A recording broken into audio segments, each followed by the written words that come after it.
cubs popped out of the grass. The Cheetos. And then they just, in about 20 minutes, they just devoured this Thompson gazelle.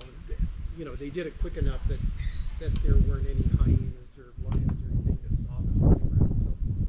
So they used that strategy. And did somebody have leopards? No, yeah. So leopards, they have a little bit different strategy. They're also somewhat prone having their kills stolen from either by hyenas or lions, not from cheetahs. And so what they do is they pack their food up the tree and stash it, and they'll come back later and eat it. Don't cheetahs have like a flattened tail to like act as like a propeller when they're running? Yeah, I don't know about flattened, but the tail is nice and long, so that they use it for balance as they're running, to sort of throw the weight one side or another to help with balance. So if someone comes, or if like another animal comes and takes their food, will they like quickly abandon it? What would you? I'd say they're quick to abandon it. Yeah, they are. It depends on what it is, but for most other predators, pretty quick. I'd say anything that would try to take their food from them, they would abandon it. Yeah. Something like that isn't harmful wouldn't try and do it. They will typically stay around and try to eat as much as they can if they're vultures competing with them. But lions and hyenas, they pretty much just take off. But they're so dependent on speed and fitness that they're somewhat fragile creatures and don't want to risk getting injured, because if they're not able to, if they're not at peak fitness, trying to get food is going to be a challenge, because that's the niche that they've worked out for themselves. So they'd rather abandon the prey and just go and hunt something else than risk getting an injury. Cool. Who's next? Yeah. I'm the hyena. All right. Hyena. So that, I think finishing with hyenas is kind of a good segue. So the spotted hyena specifically, there are, I think, 3 types of hyenas that you might find in Africa. There's the spotted hyena, the striped, and the brown hyena. But the spotted hyena is the largest and most common one. And something that's, I think that's cool, like, they're called spotted hyenas, but they develop their spots over time. Like the first couple months, they're solid gray, and then the yearlings will have spots on their body, but still have solid legs, and then their color also lightens with age, and so it's pretty easy to age the animal.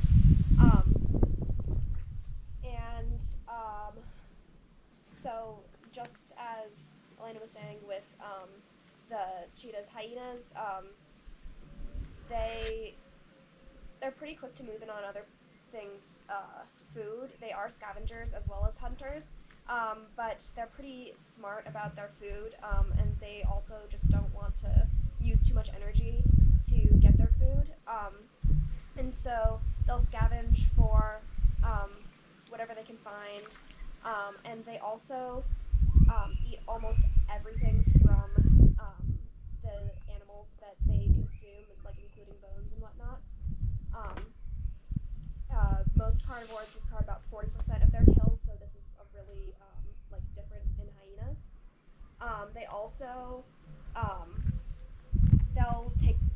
they'll do the same thing with dens. Like, they don't want to take the time to build a den, so they'll just take from some other species den.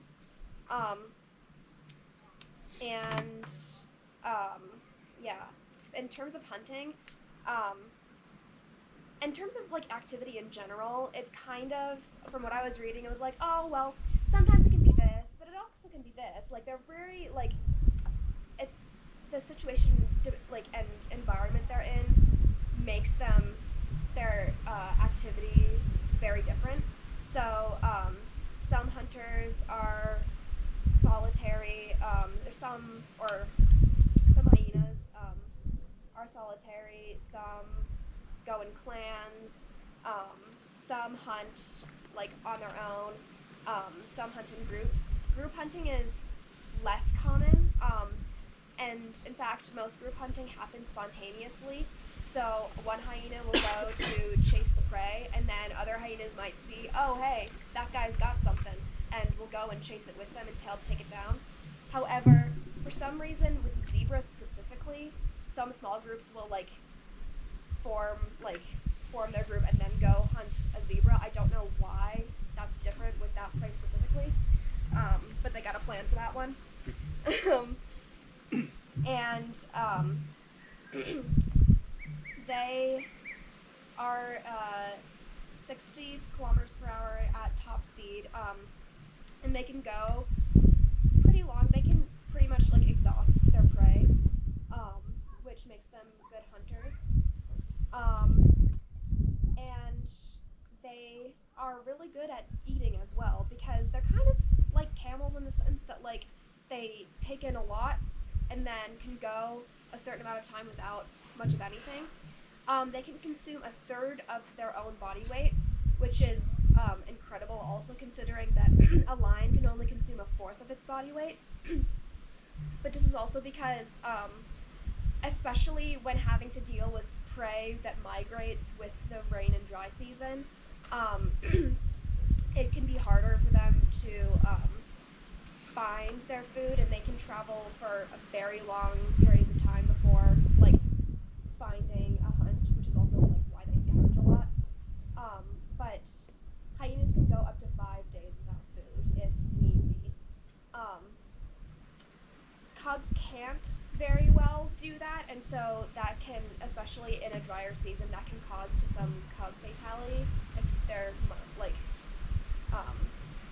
the clan has gone out for food for a very long time.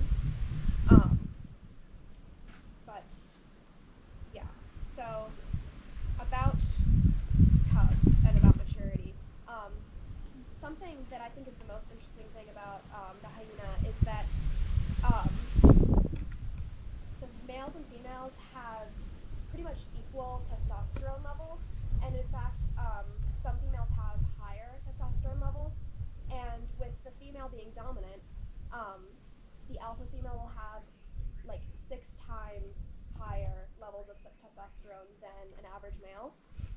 And this is found, it's not just found with social groupings, the alpha female will, with the higher testosterone, most females will have equal or higher, and you can see this in the fetus as well, because the fetus is kind of indistinguishable because